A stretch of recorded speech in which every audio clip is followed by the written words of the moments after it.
अमेरिकी इलेक्शन में जब वोटर्स अपना वोट कास्ट करके निकलते हैं तो उन्हें ये स्टिकर दिया जाता है। बेसिकली इस बात की जमानत होती है कि उनका वोट इस पूरे जमहूरी प्रोसेस में एक ताकत बन के साबित होगा। लोग बड़े फख्र से ये स्टिकर अपने कपड़ों पे लगाते हैं, गाड़ियों पे लगाते हैं और अपने इस वोट की ताकत को पूरी दुनिया को दिखाते हैं। हाँ, ये अलग बात है कि कुछ दिनों बाद उसे भूल जाते हैं, लेकिन फिर भी इलेक्शन के दिनों में ये स्टिकर बड़ी अहमियत रखता है। खैर, अब तक तो आपको ये पता चल ही गया होगा कि अमेरिकी सदारती इंतखाबात में इस बार कौन जीता है और आने वाला नया सदर, उसकी पॉलिसीज क्या होंगी, कौन से मुल्क के लिए इसका मतलब क्या होगा, अमेरिकी अवाम के लिए उसकी पॉलिसीज क्या होंगी, किसी खास मुल्क के लिए उसकी पॉलिसी क्या होगी, वो कैसे सोएगा, कैसे उठेगा, कैसे खाना खाएगा, वगैरह वगैरह। इस पर आपने तबसरे, तज्जिए, जराए, लोगों के एनालिसिस, वो सारी बातें तो आपने सुनी ली होंगी। लेकिन ये वीडियो बनाने का मेरा मकसद एक बहुत ही इंपॉर्टेंट सवाल जो आजकल सोशल मीडिया पे भी और इलेक्शन के नतीजे आने के दिनों में सबके सामने आया, वो ये कि क्या इस इलेक्शन में कोई फ्रॉड, कोई इरेगुलरिटी या कोई मसला तो नहीं हुआ। सबसे पहली बात तो ये कि अमेरिका की 250 साल तारीख में जितने भी इलेक्शन हुए हैं,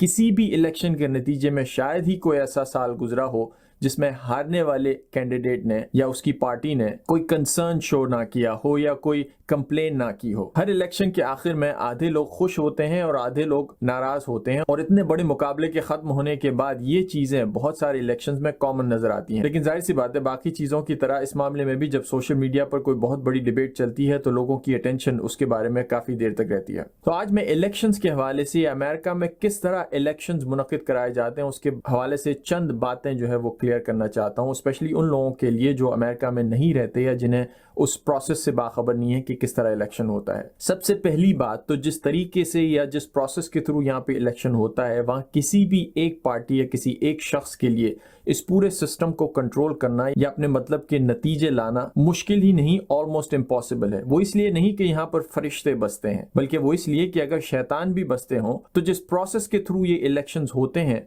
उसमें अपने मतलब का कोई भी नतीजा लाना ऑलमोस्ट इम्पॉसिबल है। उसके सबसे बड़ी वजह यह है कि अमेरिका में नेशनल लेवल पर कोई इलेक्शन कमीशन नहीं है। वफाकी हुकूमती लेवल पर कोई ऐसा इदारा नहीं है जिसे पूरे मुल्क में इलेक्शन कराने की जिम्मेदारी दी जाए। अमेरिका की तमाम 50 रियासतें अपने अपने हिसाब से इलेक्शन मुनक्किद कराती हैं, अपने लोकल कवानीन के हिसाब से। और इन रियासतों में भी जो काउंटीज होती हैं, जिसे आप डिस्ट्रिक्ट कह सकते हैं, वो काउंटीज अपने हिसाब से इलेक्शन मुनक्किद कराती हैं। अमेरिका की 50 रियासतों में तकरीबन 3000 से जायद काउंटीज हैं। अगर कोई शख्स या कोई पार्टी अपने मतलब का नतीजा लाना चाहे तो इसे इन तमाम 3000 काउंटीज को कंट्रोल करना पड़ेगा, जो कि ऑलमोस्ट इम्पॉसिबल है। और इन काउंटीज में इलेक्शन मुनक्किद कराने की जिम्मेदारी होती है काउंटी के क्लर्क की। और काउंटी का जो क्लर्क होता है वो भी कोई अपॉइंटेड शख्स नहीं होता, बल्कि वो भी एक इलेक्टेड पोजीशन होती है। मीनिंग ये कि अगर किसी काउंटी में किसी क्लर्क से कोई गलती हो जाए या उसकी परफॉर्मेंस अच्छी ना रहे या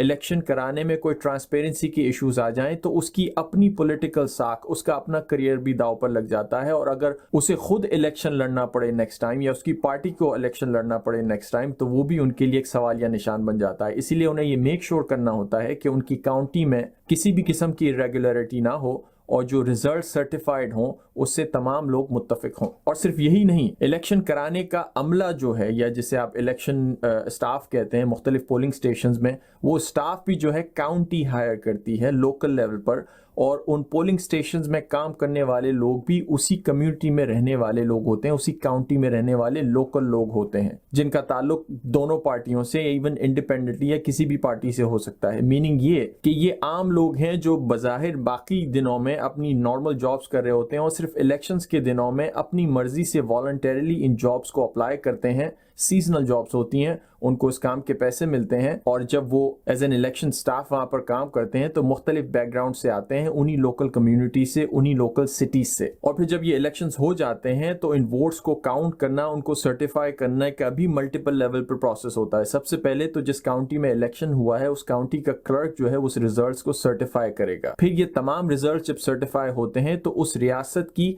असेंबली में जो लोकल स्टेट होती है उसकी जो रिप्रेजेंटेटिव्स होते हैं, इलेक्टेड रिप्रेजेंटेटिव्स, उनके पास ये रिजल्ट्स जाते हैं। और फिर वो इलेक्टेड रिप्रेजेंटेटिव्स जिनका ताल्लुक तमाम पार्टी से होता है, जो दो बड़ी पार्टीज हैं उनसे होता है, वो सर्टिफाई करते हैं। फिर उसके बाद वहाँ का गवर्नर जो है वो रिजल्ट्स को सर्टिफाई करके प्रेसिडेंट के रिजल्ट को फिर अमेरिका की कांग्रेस को ये रिजल्ट भेजता है। इस तमाम प्रोसेस में बहुत सारी रियासतें ऐसी हैं जिसमें गवर्नर, सेक्रेटरी ऑफ स्टेट और क्लर्क जो है वो मुख्तलिफ पार्टियों से आते हैं, यानी किसी एक पार्टी से हो ऐसा मुमकिन नहीं है। बहुत सारी रियासत में ये दोनों पार्टी से होते हैं, इसलिए कोई भी एक पार्टी अगर चाहते हुए भी ये चाहे कि उसके फेवर में रिजल्ट आए तो ऐसा नहीं हो सकता, क्योंकि दूसरी पार्टी जो है उसके मेंबर्स या उसके इलेक्टेड रिप्रेजेंटेटिव वहां पर मौजूद होते हैं और उन्हें भी सर्टिफाई करने होते हैं वो रिजल्ट्स। दूसरी जरूरी बात, सदारती इंतखाबात में जब लोग वोट देने जाते हैं तो उस बैलेट में, जिस बैलेट पे वो वोट डालते हैं, उसमें सिर्फ सदर का इंतखाब ही नहीं होता, और भी बाकी बहुत सारे लोग होते हैं जिन पर उनको वोट देना होता है।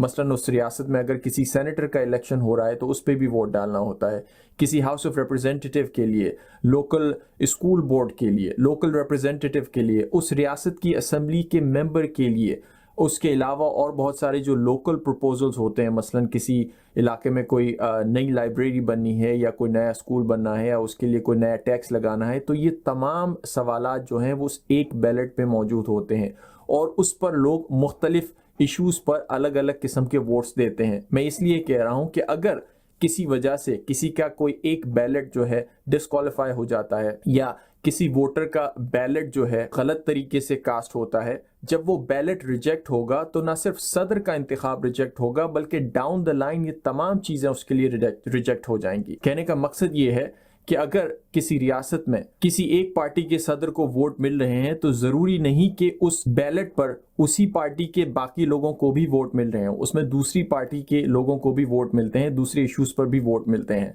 और अगर कोई इस बैलेट को कंट्रोल करना चाहे तो जाहिर सी बात है वो अपनी फेवर में ही कंट्रोल करेंगे और तमाम लोगों को, अपनी ही पार्टी के लोगों को वोट देना चाहेंगे। और यहाँ पर जब रिजल्ट आते हैं तो अक्सर और बेशतर औकात आप ये देखते हैं कि किसी रियासत से या किसी शहर से किसी एक पार्टी के सदर को वोट मिलते हैं और उसी रियासत और उसी शहर से किसी दूसरे पार्टी के सेनेटर को या लोकल रिप्रेजेंटेटिव को वोट मिलते हैं। लोग एक डाइवर्स थॉट प्रोसेस से लोगों को वोट देते हैं और किसी भी एक बैलेट का रिजेक्ट होना उन तमाम वोट्स के रिजेक्ट होने के बराबर है। आखिर में अगर इस तमाम प्रोसेस को समझने के लिए कोई एक वर्ड अगर किसी को याद रखना जरूरी है तो वो है डिसेंट्रलाइजेशन। मीनिंग ये कि बजाय इसके कि एक स्ट्रैटेजी से, टॉप डाउन अप्रोच से इस इलेक्शन को कंट्रोल किया जाए, जो कि बहुत सारे ममालिक में होता है कि फेडरल लेवल पर एक बहुत बड़ी एजेंसी क्रिएट की जाती है जो पूरे मुल्क में इलेक्शन पे नजर रखती है, बजाय इसके यहाँ पर एक डिसेंट्रलाइज तरीका है कि बॉटम अप अप्रोच होती है, यानी लोकल काउंटीज, जो शहर होते हैं, काउंटीज होती हैं, स्टेट्स होती हैं, वो अपने अपने हिसाब से इलेक्शन मुनक्किद कराती हैं और मुकम्मल डिसेंट्रलाइज तरीके से ये सारा प्रोसेस होता है, जिसका सबसे बड़ा फायदा ये है कि कोई एक अथॉरिटी इस तमाम प्रोसेस को कंट्रोल नहीं कर सकती। ये प्रोसेस बेशक थोड़ा लंबा और कॉम्प्लिकेटेड जरूर है, लेकिन इसका एंड रिजल्ट ये है कि इस पूरे प्रोसेस में हर लेवल पर आपको ट्रांसपेरेंसी मिलती है, शफाफियत मिलती है, और दूसरा ये कि कोई एक शख्स, कोई एक पार्टी या कोई एक ऑर्गेनाइजेशन इस पूरे प्रोसेस को अपने तरीके से कंट्रोल नहीं कर सकती। दैट्स इट, मिलते हैं एक और वीडियो के साथ।